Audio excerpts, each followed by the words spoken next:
Welcome and thank you for tuning in. You are listening to the Beyond 50 radio program. I'm your host, Daniel Davis. Joining us on the program today is someone that I think you're going to find not only very enlightening, but someone who's possibly going to put a little pep in your step. Each and every time we wake up as we approach midlife and realize, have we achieved everything that we've ever wanted to? Have we gotten all the goals and dreams that we've ever wanted to achieve? Have we been able to embrace life more than anything? We have to take a look at ourselves and realize that sometimes when things just don't work out the way we want them to, we always tend to take a look at outside circumstances and try to blame them for why things just aren't working out. Well, maybe it's time that what we can start to do is examine our own thinking and realize, is it possible that we thought ourselves to the point that we're at right now? Joining us here on the Beyond 50 radio program is someone who's going to share an interesting life story as well as a book that she's created and where her life took a turn in a way that she couldn't even imagine. The book is simply titled Master Your Destiny, and our guest here on the Beyond 50 radio program, Sheila Steptoe. Sheila, thank you for joining us here. Oh, you're welcome. Thank you for asking me, and what a lovely introduction. You know, just the fact that we're able to connect all the way from England, as I understand it, makes it possible that we've got a message that I think our listeners are really going to enjoy. Now, Sheila, as I was reading your book, Master Your Own Destiny, it's kind of funny when you take a look at the self-help realm and all the books out there, people promising that if you follow these strategies or you take these steps, that your life is going to change for the better, but you see a lot of frustrated people. And what I really enjoyed about what I read in your book, Master Your Own Destiny, is you unfold it as part of your life story, and that made it quite different than what you typically see out there. That's what I hoped. I gave myself as an example, because everybody has different ways of coping, different ways of setting goals, different ways of everything in life. And one of the things I think a lot of people find when they pick up a self-help book, it's how-to. And right at the very beginning, I say, this isn't how to do it, because everybody is so different. Mm-hmm. Mm-hmm. You know, what works for one doesn't necessarily work for another. Now, so the how-to bit is missing. Yeah. Now, tell me, Sheila, how did you come to write the book the way you did? As far as your life story is concerned, was that just something you said, I want to do this a lot differently, so the message really seems to sink in? No, I wrote another book 4 years ago called Before I Get Old and Wrinkly, mm-hmm.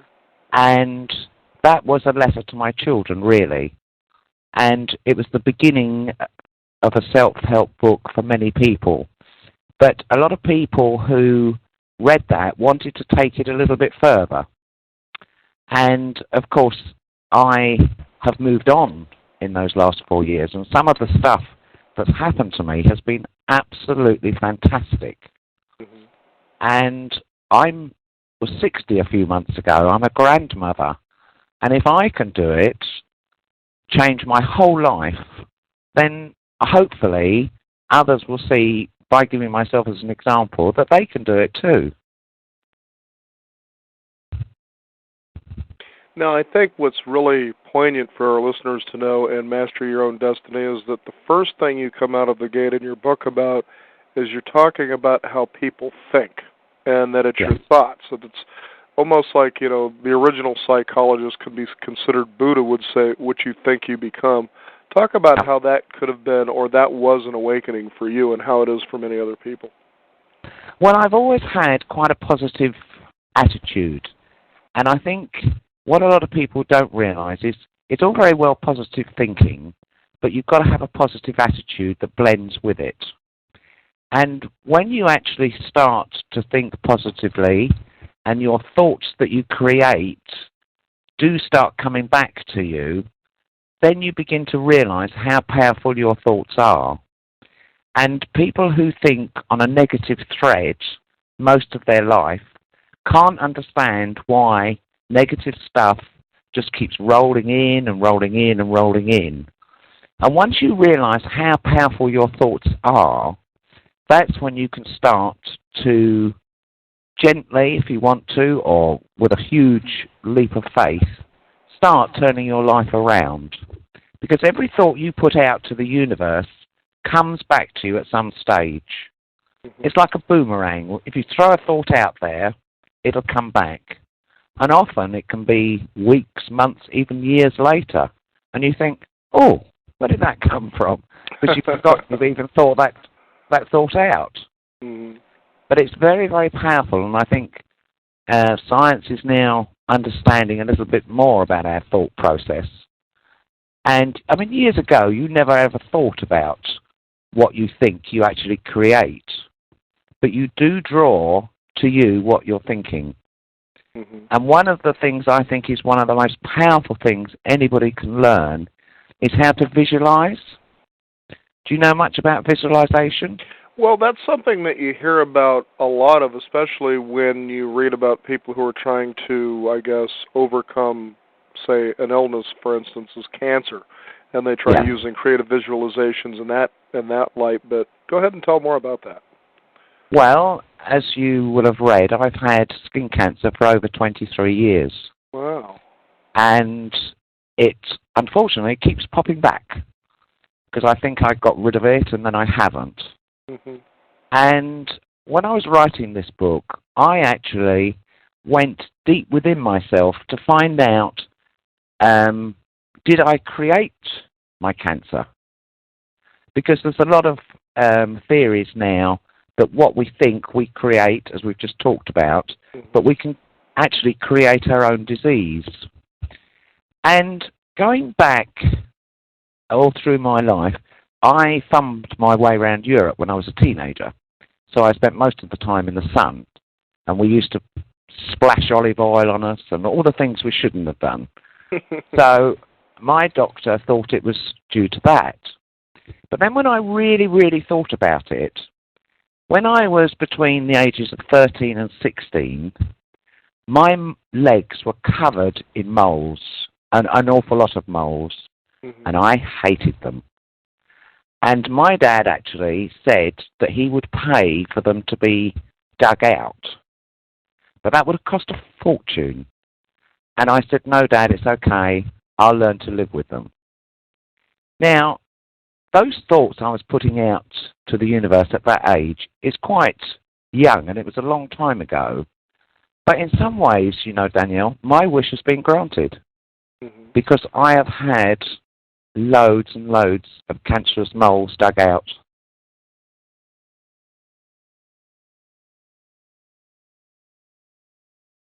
So were those thoughts I was putting out when I was between 13 and 16, did I create the cancer? Now that's quite a powerful statement to make, in a way, but I truly do believe that that's what happened. And, you know, Louise Hay, obviously? Yes. Well, she talks very much about where something is in your body. If you think about it, you're not happy with something. Just say, for an example, your eyes. If you've got something wrong with your eyes, what aren't you seeing in front of you? Now, that makes actually quite good sense.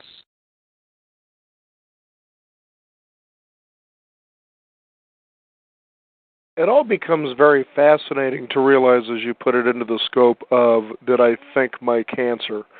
Yeah. And we have, in the more than 5 years that we've been doing the Beyond 50 radio program, have really kind of bridged the ideal of spirituality, the mind, body, and the spirit connection to the fact is, what in your life, or maybe even what in your thinking about your life, has possibly created this. And there was one particular woman that I had interviewed, actually this was more than 10 years ago, and it was a book that they put out that it would talk about 4 different women, 4 different stages of cancer, 4 different spiritual beliefs. But what was interesting was their language about cancer. Instead of the war on cancer, we got to fight it, we got to beat it, we got to destroy it, we have to control it. Their language were that the cancer, that they had become what was known as cancer initiates. In other words, cancer was actually more of a gift to awaken them to the things that either they were paying too much attention to or the things that they weren't. You know, and in doing that, it actually helped them to heal in a much different way because now they were, as you even say in your book, allowing life to come in. Yes. And I think another thing, again, this is the thoughts and the words, I don't call it my cancer. I call it the cancer. Mm-hmm. Now that's very different because I'm not attaching myself anymore to the cancer that I've had. And I also, in some ways, don't say I've got very often. Mm-hmm. Mm-hmm. I've had it, the cancer, and I just deal with it. I mean, I was in my early 30s when I first got it, and I got 2 young children, and there was no way it was going to get the better of me. And I just went with it. But one of the things, having a life-threatening disease, whether it's cancer or anything serious, is it makes you appreciate life in a completely different way. And often, you know, when somebody's got a life-threatening illness, that's when they come to reality. And they see life completely differently. You appreciate everything. Now, you had a background in media sales, as I understand, and then your life took a different direction into an area that you could have never even thought about or fathomed. What were the circumstances that helped change that to where you moved into a direction that now has you feeling more fulfilled, as though you are now actually saying, I allow life to come in and to be my guide? Well, I think 15 years ago, I went to serious rock bottom. My mother-in-law died, my dad died, then right in the middle, my husband walked out, and then my mum died. Wow. And that was all within less than 3 years. And I think when somebody dies, you need time to grieve. But the biggest heartache for me was when my husband suddenly walked out, because that was so unexpected. Mm-hmm. But my life changed then, and even though I was at rock bottom, I started to experience different spiritual things which I couldn't explain. And it was beautiful. And I'd never ever thought about anything spiritual before. I didn't have a religion or even any thoughts on it.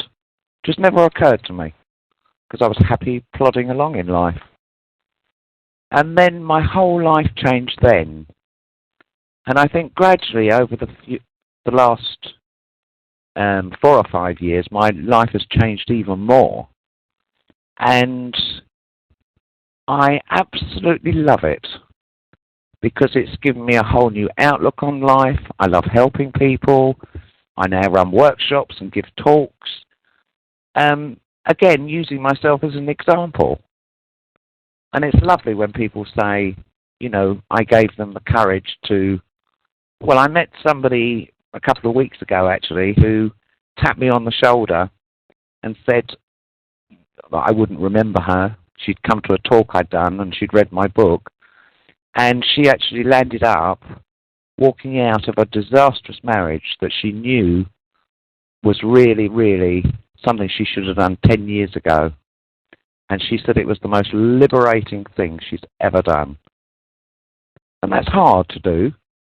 But, you know, when we face reality and take the courage to step outside our comfort zone, because I think a lot of that comes into play as well, then we can do whatever we want. I know that fear is sometimes, or actually I shouldn't even say sometimes, is just like a fog that kind of covers us from reality.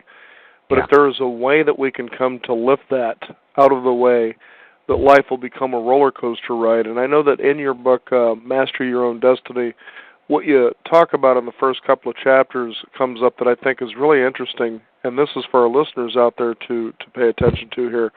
When you set a goal or a dream, and then you start to take action in that direction, and you find that it just isn't working out, or maybe several things just aren't working out, or things are working against you, let's say, you talk about conditioning. Tell us why that's important, you know, because it is our conditioning that gets us to think the way that we do. Oh, definitely. And conditioning starts right from our childhood. from really quite young up to the first, from 1 to 7 years old, that's how our life, we take the most information in. And our parents, schooling, the media, all outside influences have a huge effect on us. And we often don't realise it. I mean, parents, if they're frustrated, they can say some cruel things sometimes. They don't mean it. Mm-hmm. Or you can't have this, or you mustn't do that. But when it's said to you time and time again, or you're stupid, why did you do that? It actually goes into your subconscious mind. And the media has a huge effect on us. And I do get very cross, actually, when all the kids these days are watching the violent films, the horror movies. They then play them on their PlayStations and the up-to-date games. And they're reenacting what they're seeing, and it becomes normal. Now, that is part of your core conditioning. And you grow up with those thoughts that have gone into your subconscious mind, and they stay there. Now, I'll give you a classic example.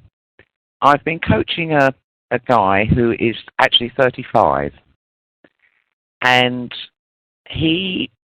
I praised him for something quite recently, and he burst into tears. And I was quite shocked, actually. And he said to me, do you know, I've never been praised in my life. Wow. Now, when I actually spoke through it with him, his mum and his dad, well, his dad was an alcoholic, but his mum was a really, really negative woman. And she'd always criticised him all his life. Now, he got married about 5-6 years ago, and I'm sure his wife has praised him. But because it's been ingrained in him as his core conditioning when he was a child, he's not actually hearing his wife praising him. Does that make sense? Well, it really totally does, because even if somebody praises you, as you talk about the subconscious conditioning, you'll receive the message in, well, I don't believe you, or that's not true, or you'll find some way to skewer it so that the belief you have in your subconscious mind makes that a reality rather than what it actually is. Yeah, because that's been ingrained in you from a child. Mm-hmm. Or a teenager, sometimes, or 12, 13. At school, that can have a huge impact. When a teacher says to you, you're stupid or you're thick, that stays with you. And if it's said often enough, you believe it. And that is hard to overcome. But you can overcome it by starting having a belief in yourself. I was going to say, Sheila, I think that right there, for a lot of people, tends to be the hardest bridge to cross. How do I begin to believe in myself? How do I begin to change that subconscious programming that even though I wish to become, let's say, rich or famous, or I wish to have a better career, a better relationship with someone else or even myself, because of the conditioning, as you said, it's been so consistently ingrained into us, what would you suggest or say to our listeners, in your experience, that they could do right now as they listen to this show to begin to change that? One of the very first things and one of the best things you can do, well, there's two things you can do.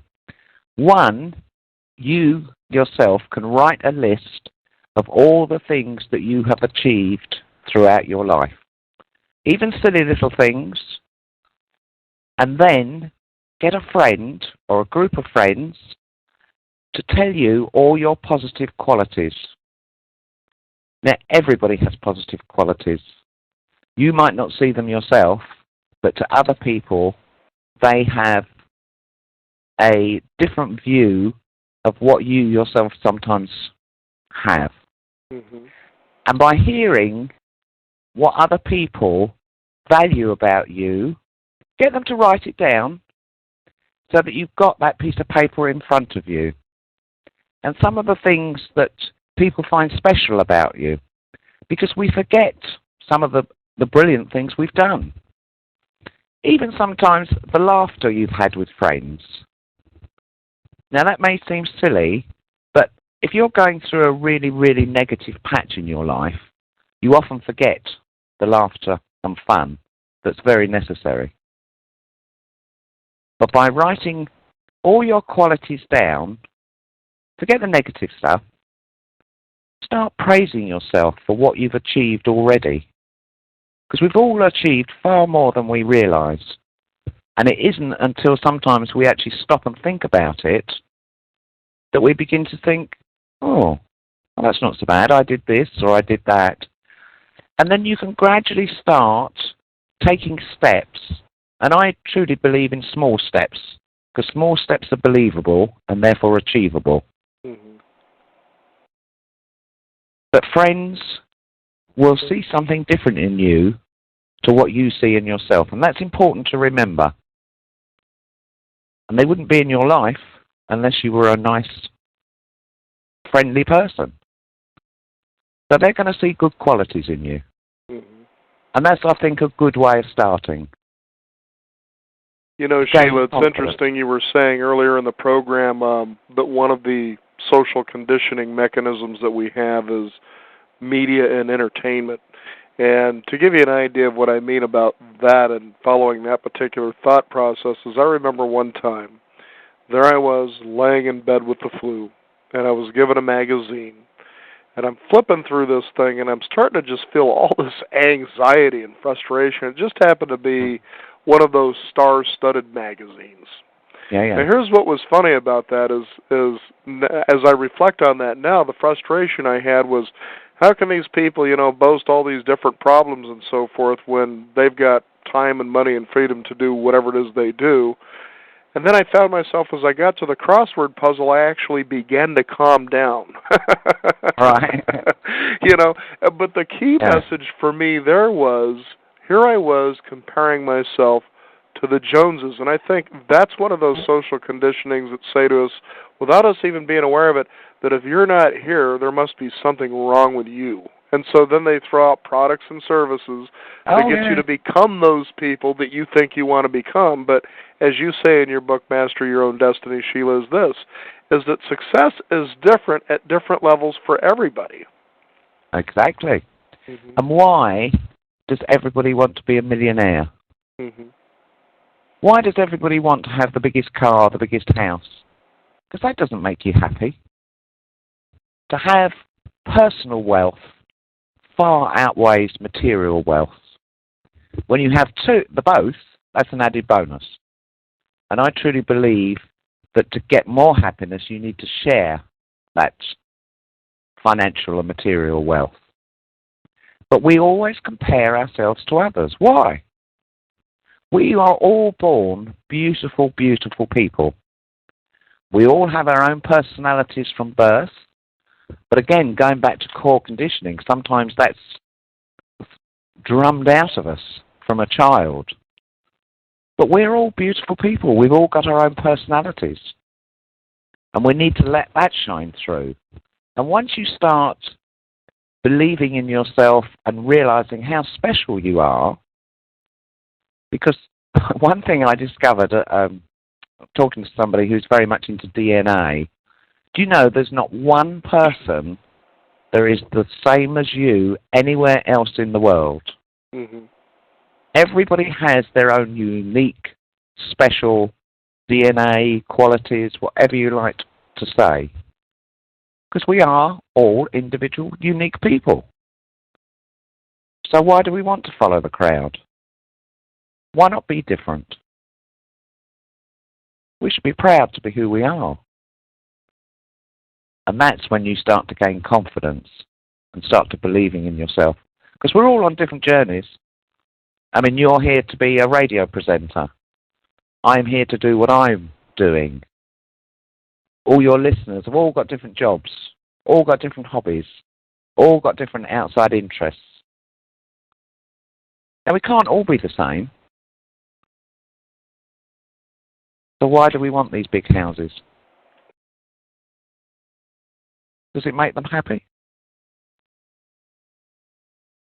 I think when you're happy with yourself and you've got a big house, fine. You can have God and a Mercedes if you choose to. Yeah, that's your choice then. But I think when you're happy with yourself, that Mercedes will make you happy. Sure. How many of your listeners will buy a Mercedes, a Ford, one of those big cars, and after a couple of weeks, it's not so exciting as they thought it was going to be. Mm-hmm. So what do? Look for something else?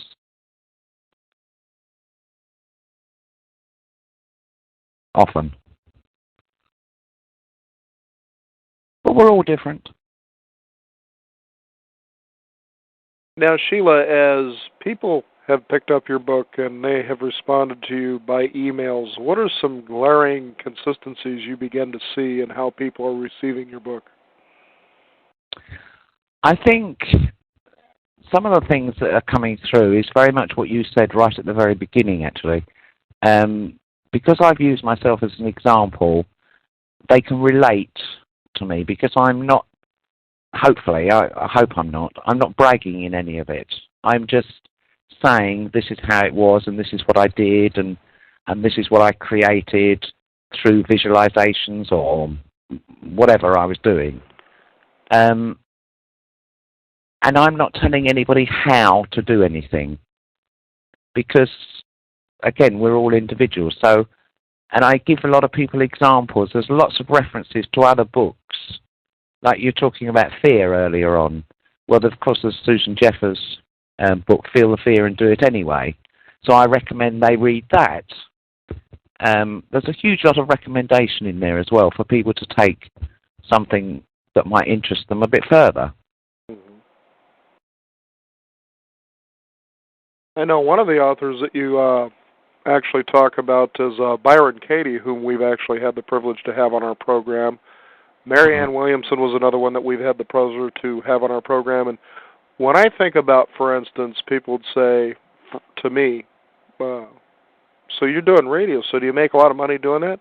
And I said, well, no, not right now I don't. I said, but what I get the pleasure of is meeting and talking with people that I've only read about, that I'm familiar with, through social circles, and to be able to have an hour or even 30 minutes or even 15 minutes to really engage in a wonderful conversation like Dr. Bernie Siegel, for instance.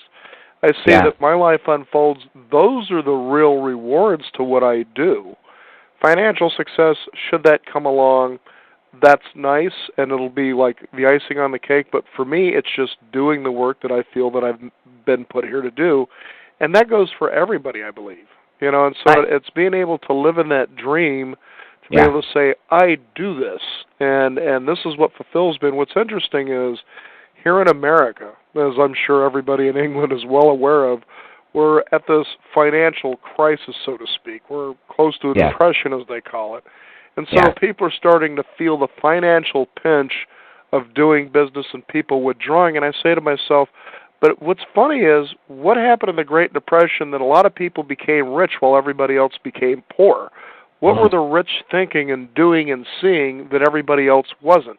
And I think a lot of it had to do with, as you talked about earlier, the media conditioning. Is it really as bad as they say it is? Or are they just driving us in that thought direction so that we begin to react in such ways that there are those few that will benefit? So you kind of wonder, what is the paradox here?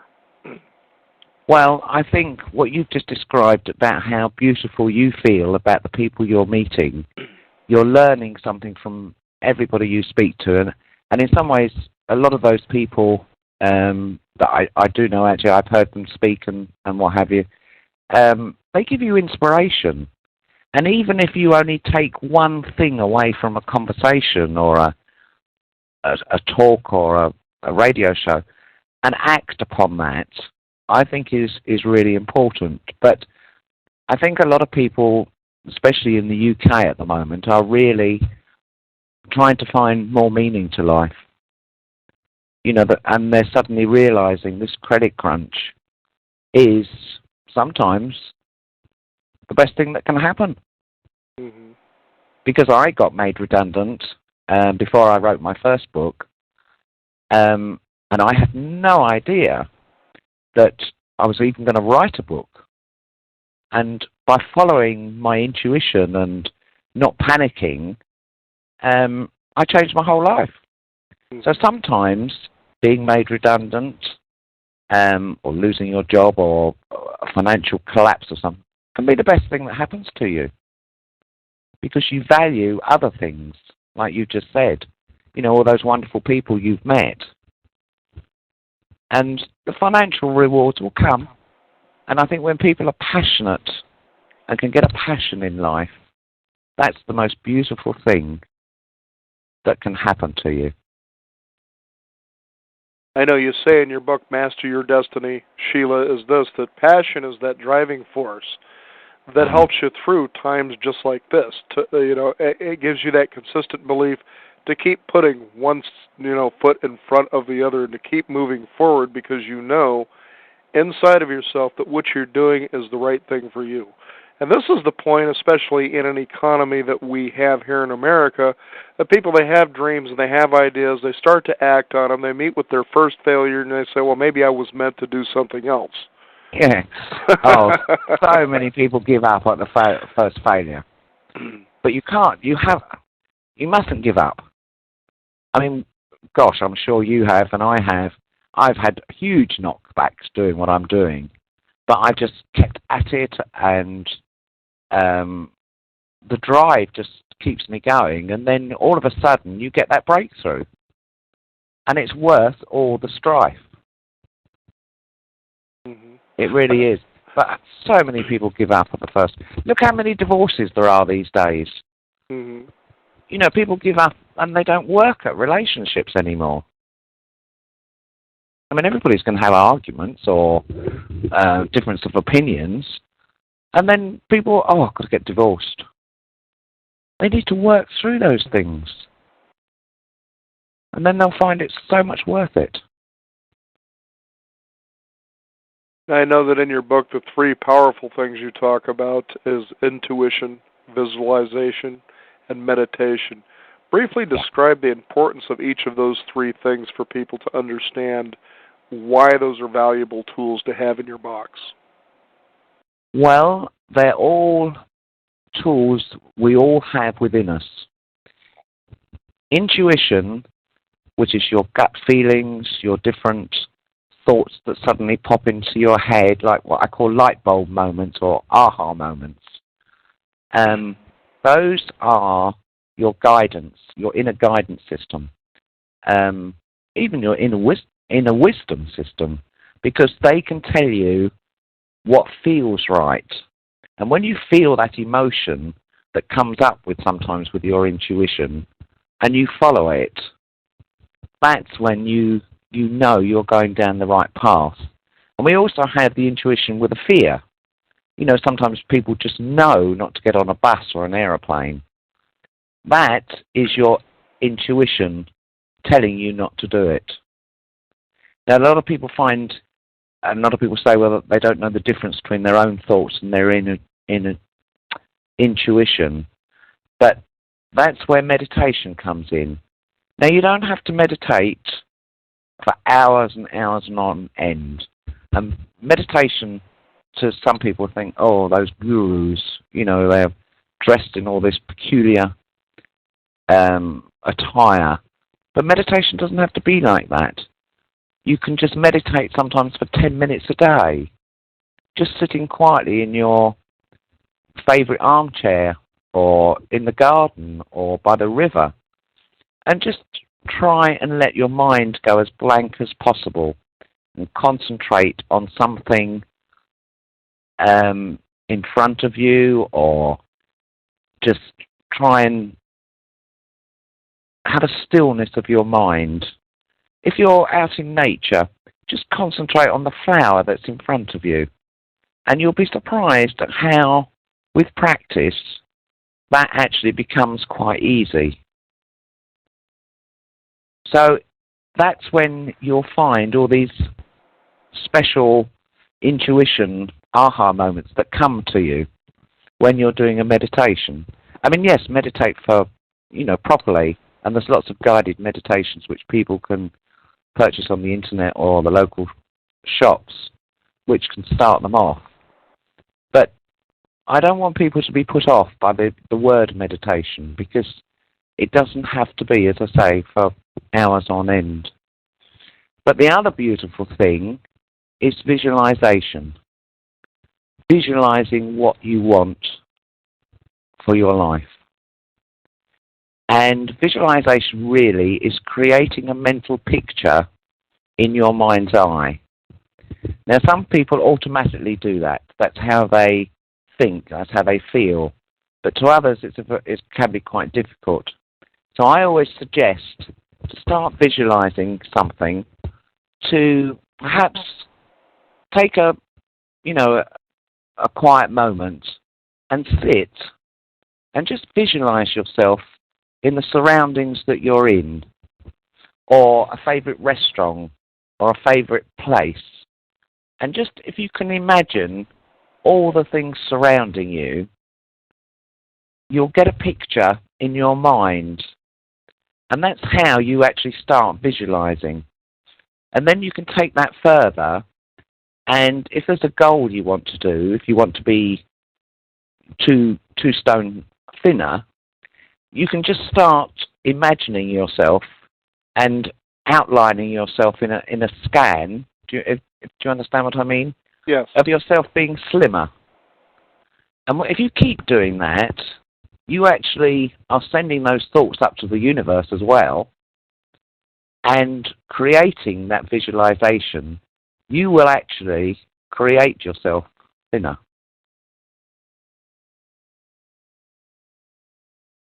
You know, that I was just going to say, Sheila, that makes a lot of sense, but here comes the funny little hurdle about that, if I may bring this up. In America, there was a film that virally just became popular, and it was called The Secret. I'm sure you're familiar with that movie over there in England. Oh, yes. Okay. Yeah. And it came across, and we talked about this before on the program with different people, and they say, well, you know, it was all well and good, but it gave you the impression that all you can do is just sit around and intend and just leave it all up to the universe to attract all these things you want. And what we're saying is that's a good starting point, but you still got to step forward. You got to take action. As I remember someone who was coaching us earlier in our business career on our accounting procedures said, you know, it's fine and good to go ahead and start up a business, but you can't just leave it all up to God. He's going to want you to write checks. And I thought that was so true, though. Oh, it is so true. And yeah, I've watched The Secret, and I do think it's a good starting point for a lot of people to get the philosophy behind it. But my argument with The Secret, it's too financial. It concentrates so much on the financial bit. But do you remember that bit in The Secret, and I can't remember the guy's name, who moved into a house, and his little son, who was about 3 or 4, I think, kept pestering him about what was in the boxes. And he tried to explain to his son that there was vision boards in there. And of course his son, being 3, didn't really understand what it was. And so he opened one of the boxes, and he got out a vision board he'd done 5 years ago of where he wanted to be in 5 years' time. And when he picked up the vision board, he burst into tears, because on that vision board was the house he'd just moved into. Wow.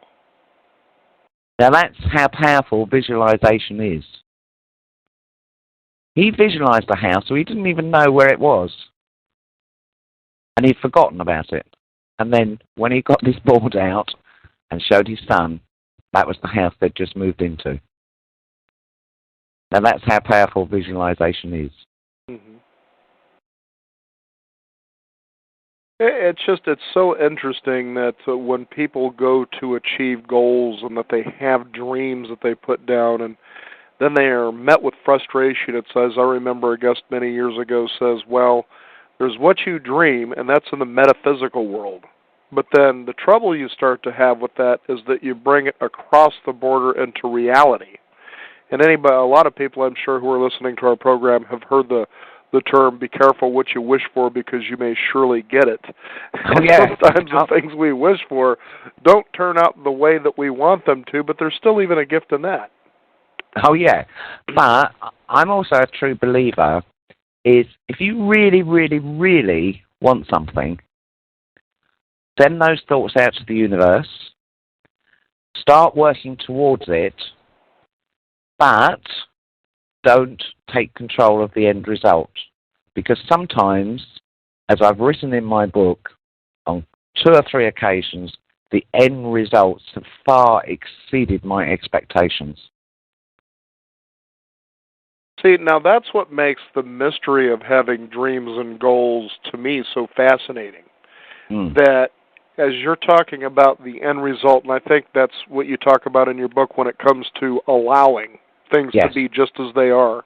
Yeah. And what's interesting about that is how we think about the end result versus how it really is. For instance, people, let's say, whenever we attend workshops or seminars, will tend to think, okay, what are the 3 things in your life that you would like to see improved? So let's go ahead and take the big one, which is usually almost always money.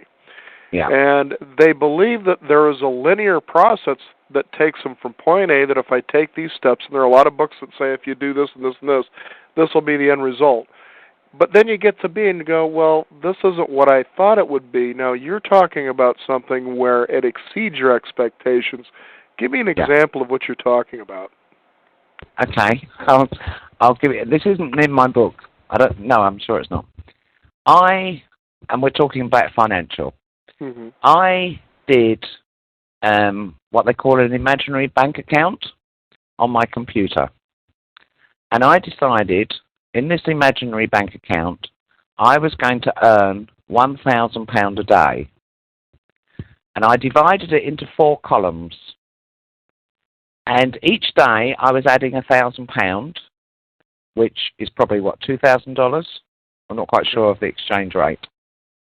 But it was way, way beyond what I would normally earn. And I actually visualized myself, and I started to say an affirmation to myself. Okay, you listening to this one? Yes. I attract a flow of money infinitely more than I could ever spend myself in my lifetime. Now, to me, that's a beautiful affirmation because some of the money I'm attracting to me, I can share with others. Anyway, I was doing this imaginary bank account for 74 days. So I had £74,000 in this bank account. And then different things happened, and I actually didn't do it for a little while. And then I got my bank statement come through. I promise you this is true. I actually had an amount of £870 paid into my bank, and I had no idea where it came from. When I investigated, it turned out the tax man, I'd paid too much tax. So I got a rebate of £872. And that's true. Uh-huh. But, you know, it's interesting to think that that happens. It just truly does. And that's what makes, you know, achieving your dreams or setting down goals so much fun, as you say. Allow the outcome to be what it is, you know, because that'll gain you a perspective, I would think, of enthusiasm, and that's the true infectious state that you want to be in if you want to allow and attract more things into your life that really fulfill you. Definitely. But why I started that bank account, one of the reasons why, I'd done affirmations and got a vision board of how much I wanted to earn, and I'd set a goal each month. I was going to do this, that, and the other to achieve a certain amount.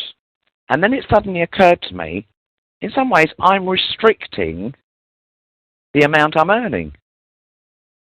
And by allowing and letting it out to the universe, I'm actually earning more now than what was on my vision board.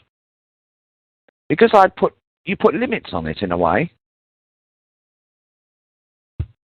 Does that make sense? Well, it reminds me of a time that I was in a workshop. and this is about helping you to change your beliefs into just working on the ability to be able to do that. And we got to a point that it came to goal setting, and so the instructor says, what would you like to achieve, let's say financially, in your business?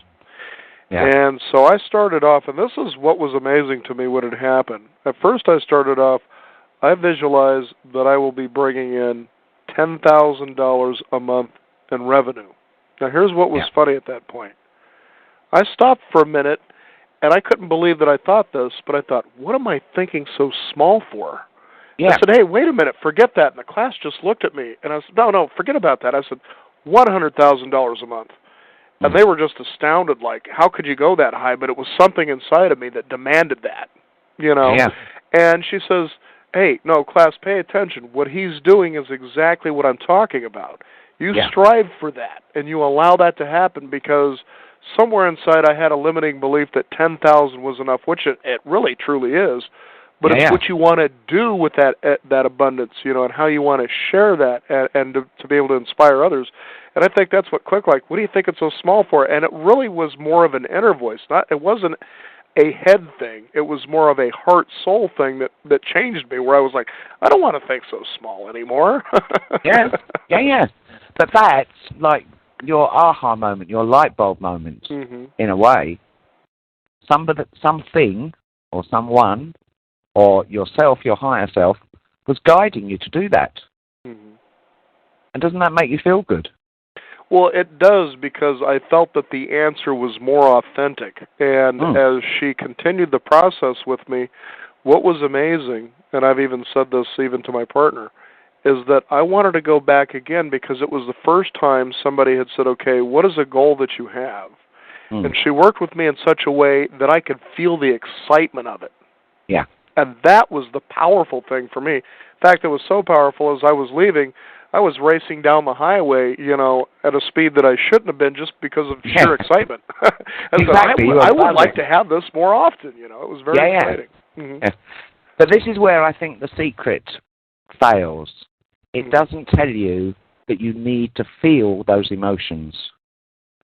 You need to feel the excitement of creating whatever it is you want, instead of just sending these thoughts out to the universe. Because it comes back much, much quicker when you actually feel those emotions, get excited and get passionate about it. And that's when, you know, it all happens. Now, here's another thing. For those of you just tuning in, we're talking with Sheila Steptoe, and she is author of a wonderful book simply titled Master Your Destiny. Success is different for everybody, so don't compare yourself with the Joneses. Now, the thing about it is, when you talk about that acceleration rate, in your book you talk about synchronicity.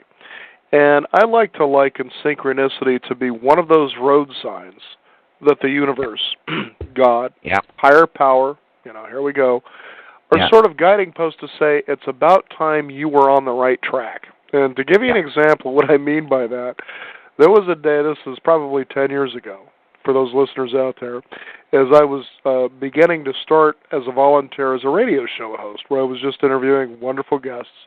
And I was listening to M. Scott Peck's The Road Less Traveled on cassette. And he was talking about something, and I just really don't even remember what it was at the time. I was kind of spacing on it as I was driving. It was a beautiful day. And this is what happened. I looked up at the car in front of me. It was actually a van. And this is what was on the license plate. And right now I even get goosebumps just thinking about this. It said, God bless you. On the license plate. How beautiful. And I just went, oh my goodness. And if people would pay attention more to those road signs, they would realize they're on the road that they're supposed to be on. Oh, yes. Yeah. How was that for you? But you need to take notice of those things. Instead of, everybody's so wrapped up in their 24/7 lifestyle, they don't take the time to notice those little things. And they're beautiful things. I bet you felt good all day. Absolutely. Yeah. But as you're saying, when it comes to a goal or a desire, that you can't just sit and intend it and wait for it to happen. But when you begin to take action, and one of those action steps, as you're saying, is You want to feel the emotion of what that will be like once you have it. Yeah. And that emotion really is the goal. But that accelerates the goal even faster towards you than you can ever imagine. And then, as you say, allowed to be what is, or what does come to you to be what it is, and you'll see that it's even greater than you can ever imagine. You know, that's very powerful, but yet simple at the same time. But to me, that's the beauty of it. But people need to allow themselves to do that. And they'll be amazed. Because once one thing starts happening, then you become a magnet and draw other things to you. And as we're talking about, synchronicity happens more often. You'll just bump into the right person. You know, it just all falls into place then. It's what I call going with the flow of life. You're not struggling anymore. And it's wonderful. And if I could rub a magic wand, I wish everybody could feel it. But only they can do it themselves.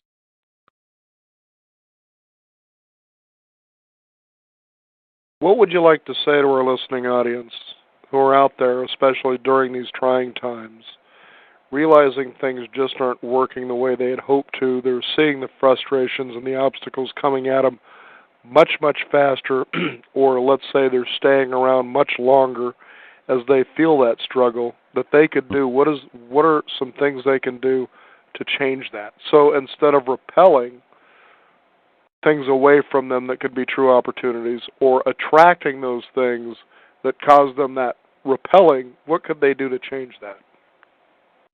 I think one of the first things they can do is to actually stop and really sit down and think what it is they really and truly want.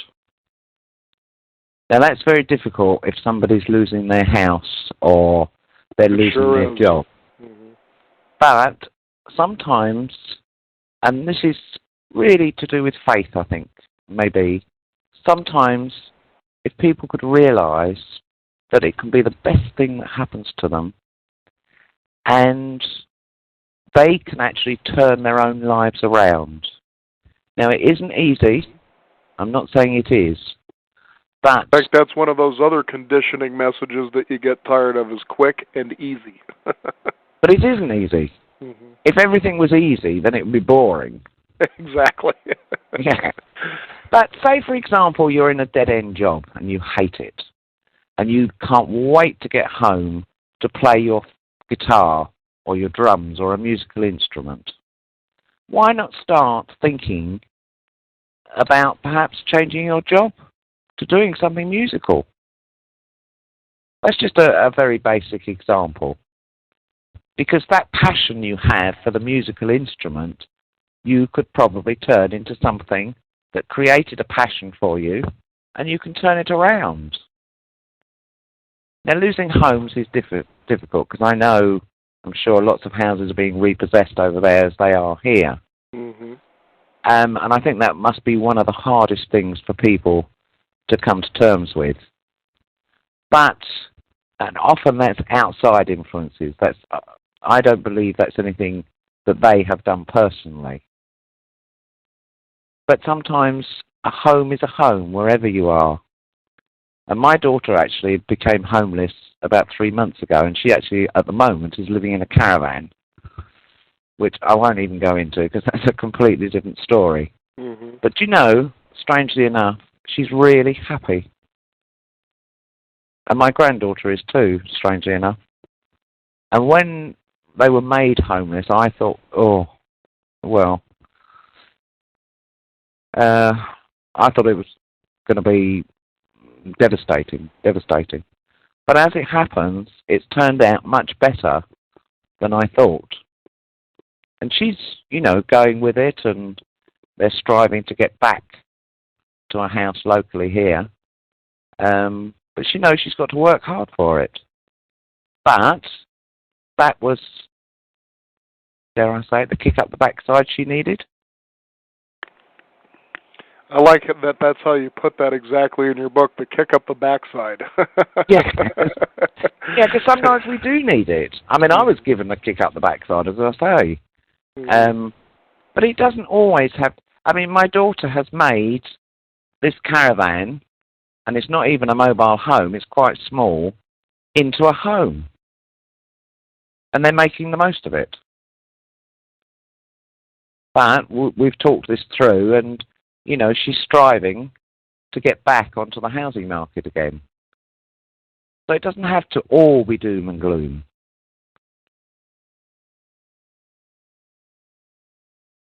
You know, it's such an amazing opportunity to be able to talk with, again, you, Sheila, because as the listeners out there read your book, Master Your Own Destiny, again, what I like to point out that I think is the most important element of this book is how you weave your personal story into what's happening instead of separating, saying, well, this is what you need to do and this, and this, and if you do this, this will happen. And it's more of a read that gives you more of an armchair feeling in such a way as though you're sitting next to someone, you're talking with them saying, hey, don't worry about it. Just one step at a time. Here's some tools that can help move you in this direction. Be patient. Allow to be what will be. And just keep taking action and persevering through a thing called passion. And everything is all right just the way it is. Oh, yes. And it is.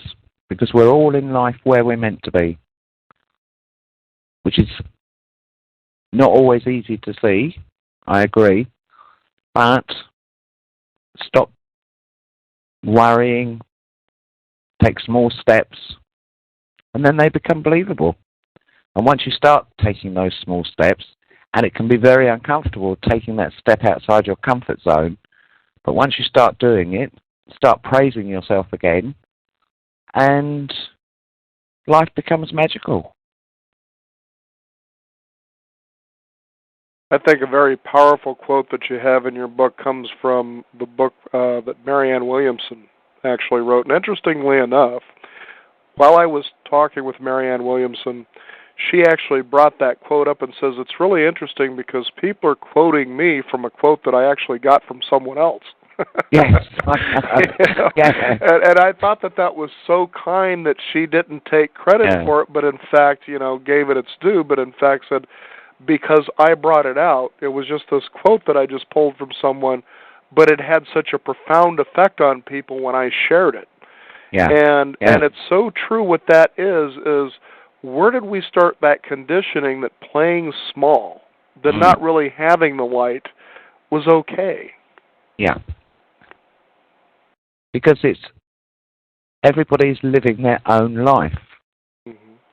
And I actually heard Marianne Williamson talk very recently at a very famous place that does spiritual talks in London now, in Piccadilly, called Alternatives. And a lot of your speakers have come over, and I believe Deepak is coming in 2 or 3 weeks' time, actually. And you know, there's some amazing people out there that people can read their books, they can listen to. I mean, I'm sure they've all got websites with different snippets of some of their talks and just inspire. But only they can do it. I mean, people like Marianne Williamson is beautiful. But she's written some books. I believe she's got a new one out, hasn't she? Perhaps. Yeah, it has to do with approaching midlife. In fact, I believe that was the one, if it's the same one that we talked with her about. All right, yeah, well, that's only come out recently over here. I think it's Life Begins at 40. Right, and that's the one. I do agree on that one. I do Isn't that true? That's why we do a show called Beyond 50. Exactly. Well, they say the 50 is the new 40. Sorry, yeah, you know what I mean. Well, Sheila, you know, it's truly a pleasure to have you on the program, and we are running out of time here. I'd like you to go ahead and give a website where people can find out more about your book, for instance, and I know that you also have a newsletter, and they can share that. Yeah, it's www.SheilaSteptoe.com. Very easy. But Sheila is spelled Sheila. Okay. And it's been an absolute pleasure talking to you. And thank you so much for asking me. It's lovely. You bet. Well, thank you again. It's good to know that people just like you, or even perhaps myself, although I don't pat too hard, create the ripple effects that could actually help others to do the same. And I think that's what we're all meant here to do. As we were suggesting earlier, be the light, because when you do, you automatically give others permission to do the same. And thank you, Sheila, again, for being on the Beyond 50 radio program. It's been my pleasure. Thank you. You bet. I want to also thank you, the listeners, for tuning in. Again, the book is Master Your Destiny, our guest, Sheila Steptoe. Also visit us at our website at beyond50radio.com and sign up for our free weekly e-newsletter. Also, be sure to visit us at our blog where we archive our shows, so that way you can download, listen, and even share it with friends as well. Remember, the gift you give can make a tremendous impact on the person who receives it. I'm Daniel Davis. Thank you for tuning in. You've been listening to the Beyond 50 radio program. Remember, live your day past halfway.